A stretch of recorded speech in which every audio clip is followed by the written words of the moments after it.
नमस्कार जी।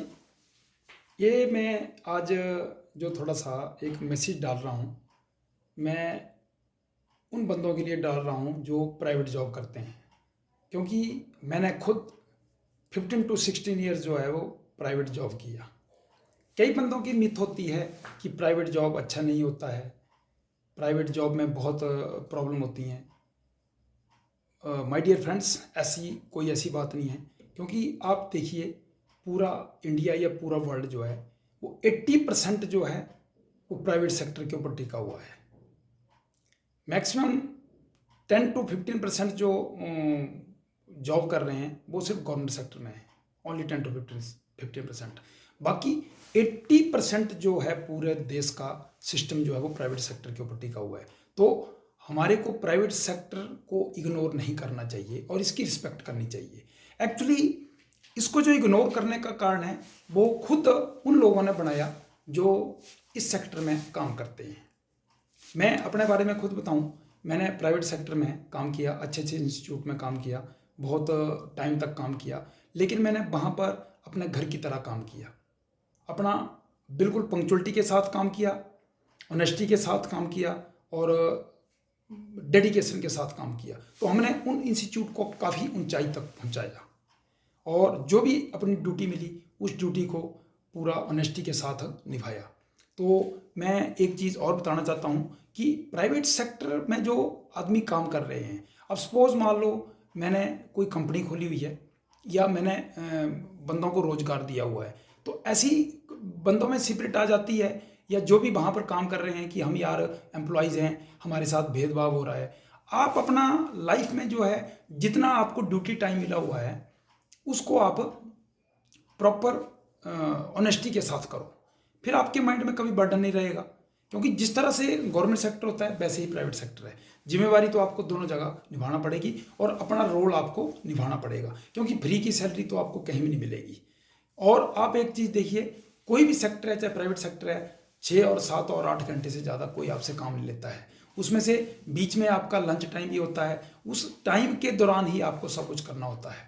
तो मेरी आप लोगों से एक रिक्वेस्ट ये रहेगी कि पहले तो प्राइवेट सेक्टर को आप लोग एक बर्डन ना समझो, क्योंकि प्राइवेट सेक्टर में इतनी ज़्यादा ग्रोथ है।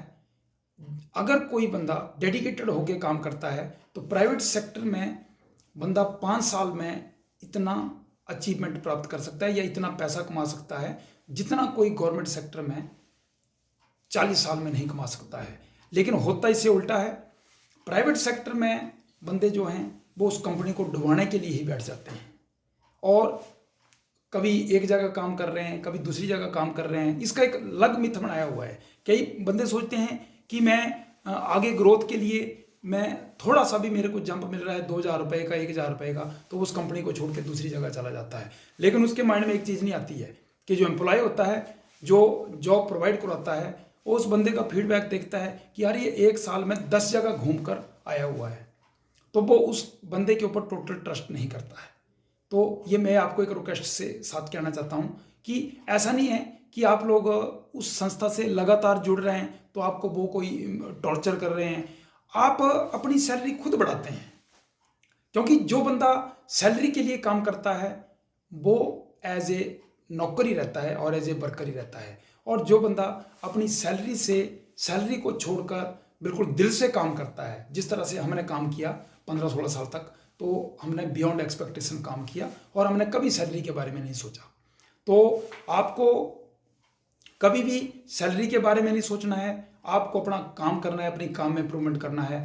तो एक दिन ऐसा आता है कि जिसमें जो एम्प्लॉय होता है उसको आपकी वैल्यू का पता लग जाता है, वो खुद ही आपके बोले बिना ही आपकी सैलरी जो है वो डे बाई डे इंक्रीज करता रहता है। तो एक तो अपने माइंड से मिथ निकाल दीजिए कि प्राइवेट सेक्टर में जो ओवर रिस्ट्रिक्शन होती है, क्योंकि हमने भी मान लो कंपनी खोली हुई है, हमारी अपनी है सरस्वती अकेडमी, हमने अकेडमी खोली हुई है, तो हमने जॉब दिया है। मैं खुद वहाँ एज ए वर्कर काम करता हूँ, मैं वहाँ पर 10 to 15 आवर्स पूरा काम करता हूँ, 5 to 6 आवर्स मैं टीचिंग करता हूँ, मैनेजमेंट करता हूँ, पेरेंट्स से मिलता हूँ, बच्चों की काउंसलिंग करता हूँ। तो आप खुद ही समझ सकते हैं कि आपके माइंड में आएगा कि ये बंदा अर्न कर रहा है। उसमें आप एक चीज़ देखिए कि हम बच्चों को फ्री एजुकेशन भी दे रहे हैं, जो विडो हैं उनको भी दे रहे हैं, मार टायर शहीद है उनको भी दे रहे हैं, टॉपर हैं उनको भी दे रहे हैं, बीपीएल वाले उनको भी दे रहे हैं, लेकिन सैलरी तो जो स्टाफ है उसको तो सैलरी पूरी मिल रही है ना, उनको तो नहीं हम कटौती कर रहे हैं। तो आप लोगों से मेरी एक रिक्वेस्ट ये है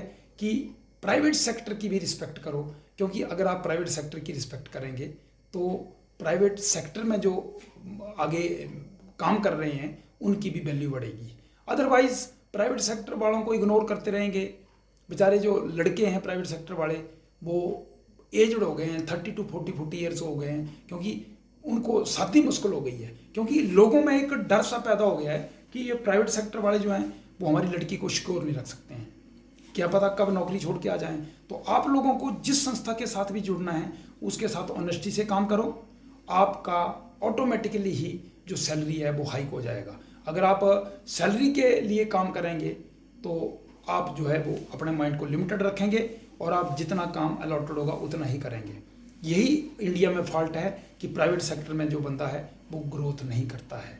अदरवाइज अगर वो अपने घर की तरह काम करता है, बिल्कुल पैशनेटली वर्क करता है, ऑनेस्टली काम करता है, तो जो ऑनर होता है वो भी देखता है कि ये बंदा बहुत मेहनती है और बहुत काम कर रहा है, तो वो ऑटोमेटिकली उसकी सैलरी हाई कर देता है। तो इसलिए respect the private sectors also, government sector के साथ साथ प्राइवेट सेक्टर की भी रिस्पेक्ट करो, क्योंकि 80% जो इंडिया में कारोबार है वो प्राइवेट सेक्टर की वजह से चला हुआ है। All the best.